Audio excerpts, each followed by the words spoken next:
Setan tuh punya jurusan juga, spesialisasi. Ada 9 jenis setan. Saya nggak tahu kuliahnya di mana itu. Rektornya iblis. Ya, itu 9 jurusan. Bu, setan masjid ada, Bu. Tugasnya menggoda DKM masjid. Betul, bukan jamaah. Sebab kalau DKM-nya itu sudah rusak, jamaah pun nggak pengen ke masjid. Kalau jamaah satu nggak ke masjid, yang lain datang, hilang 1, tumbuh 1000. DKM rusak, malas orang datang. Kenapa saya mesti ke masjid? DKM-nya aja rusak. Di rumah ada setan. Hati-hati, setan masjid, setan goda orang sholat, namanya khinzib. Setan goda orang wudhu, sejak keluar dari tempat wudhu digoda setan, namanya walhan. Karena itu ada orang keluar dari tempat wudhu, langsung ragu, saya ini sudah wudhu atau belum? Padahal baru keluar dari tempat wudhu.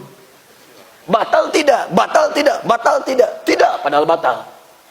Batal, padahal tidak, walhan. Ada setan khusus menggoda rumah, namanya dasim. Setan rumah. Masuk rumah, kata Nabi ucapkan salam. Assalamualaikum. Fayaqulu syaitan. Maka setan berkata kepada temannya, kita tidak punya tempat menetap di sini. Bahasanya kita tidak punya tempat. Artinya, boleh jadi bapak, ibu datang dari tempat lain, setannya ikut ke rumah. Begitu diucapkan salam, setannya berkata kepada yang baru ikut tuh, kita nggak punya tempat di sini, nggak usah ke sini. Awas, hati-hati, Bu. Ibu ke mall, ke supermarket, itu setan pasar bisa pulang. Setan pasar ada, Pak. Itu yang sering bikin ibu kadang-kadang terngiang-ngiang sampai di rumah akan tas yang belum sempat terbeli itu. Datang supermarket, lihat tas bagus, sampai rumah kepikiran. Baru mau tidur dialog dengan suami. Bang, tahu nggak Bang? Tadi itu tasnya bagus sekali itu. Cuman sayang tak sempat beli.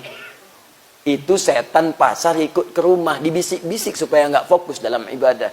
Kata suami, mah, tas itu nggak penting, yang penting isinya itu bisa mengantarkan kita ke surga. Masya Allah. Iya Pak ya, astagfirullah, astagfirullah. Yang penting kita ke surga Pak ya. Tapi tas yang tadi bagus kok Pak. Bisa bawa ke surga juga. Nah itu masuk. Cara mengusirnya masuk rumah, ucapkan Assalamualaikum. Fayaqul li sahibi. Dia berkata kepada setan temannya, kita tidak punya tempat menetap. Tapi kalau Anda tak ucapkan, hati-hati. Dia bersemayam di situ. Karena itu setiap orang masuk ke ruangan, baru pulang dari masjid, masuk kamar, kamar kosong. Itu kalaupun kita masuk, perasaan kita tiba-tiba bisa gundah. Maka ucapkan Assalamualaikum. Keluar dia dan pergi meninggalkan tempat itu. Jangan fikirkan dijawab atau tidak. Ya, tak ada jawaban, normal. Dijawab Waalaikumsalam misalnya, pikir lagi. Assalamualaikum, dasim namanya. Ajarkan pada anak-anak, pada orang dewasa, pada remaja. Masuk, ucapkan salam. Saya punya anak, sekarang usia 6-7 tahun. Mau masuk 7.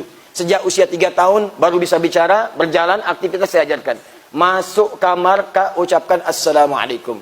Ada setan namanya dasim. Itu goda kakak nanti, tidak bisa tenang tidurnya. Begitu mendengar dia namanya, langsung dia masuk kamar, dia buka, dia ucapkan Assalamualaikum dasim. Dia cakap tuh namanya, supaya keluar sekalian. Ya, selesai. Nah, setan yang goda orang sholat namanya khinzib. Khinzib. Ada yang menyebut khanzab. Jadi kalau orang sudah bertakbir, Allahu Akbar, fayaqulu syaitanu udhkur kadza, udhkur kadza. Maka setan akan berkata pada orang sholat ini, ingat ini ya, ingat itu ya. Karena itu silakan kalau tidak percaya. Begitu Anda bertakbir, yang tidak ingin diingat pun bisa ingat. Allahu Akbar. Sekarang arisan Ambo mau menang nih. Allahu Akbar, WhatsApp belum dibalas. Allahu Akbar, status belum diupdate. Allahu Akbar, motor aman nggak teh? Itu muncul.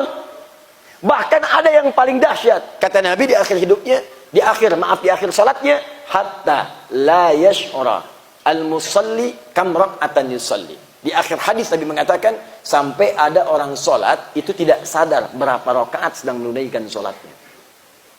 Subuh itu cuma 2 rakaat. Tapi kalau kena tipu daya setan, yang 2 itu bisa jadi 3.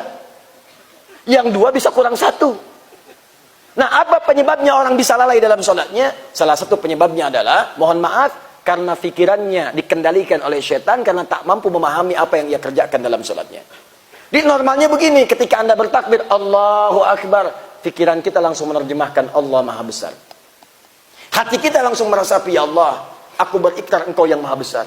Aku mohon ampun ya Allah, kalau selama ini aku sering merasa besar, merasa hebat dibanding orang lain, merasa unggul dibanding tetangga. merasa yang lebih mulia dibanding pasangan hidup. Takbir, Allahu Akbar, menundukkan jiwanya bermohon ampunan kepada Allah. Karena itulah setelah itu dia mengatakan, Allahumma ba'id baini wa baina khatayaya kama ba'adta bainal masyriqi wal maghrib. Ya Allah, kalau memang tadi ya Allah, sebelum saya sholat, saya banyak membawa kesalahan. Saya akui saya banyak salah. Saya tobat ya Allah. Mohon jauhkan antara aku dengan kesalahan yang telah aku perbuat sebelum sholat ini, seperti engkau jauhkan antara timur dengan barat yang tidak pernah bertemu.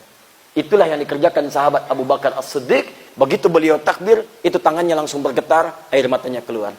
Ketika ditanya, limadha hakadha, kenapa anda seperti itu? Kata beliau, saya takut lisan saya mengucapkan Allahu Akbar, tapi dalam hidup saya senantiasa merasa akbar dibandingkan orang lain. Lebih hebat ibadahnya dibanding orang, lebih dahsyat kedudukannya dibanding orang lain. Itulah diantara penyebab saat ini kenapa orang sholat sulit khusyuk, karena tidak paham apa yang diungkapkan dan dibacakan dalam sholat.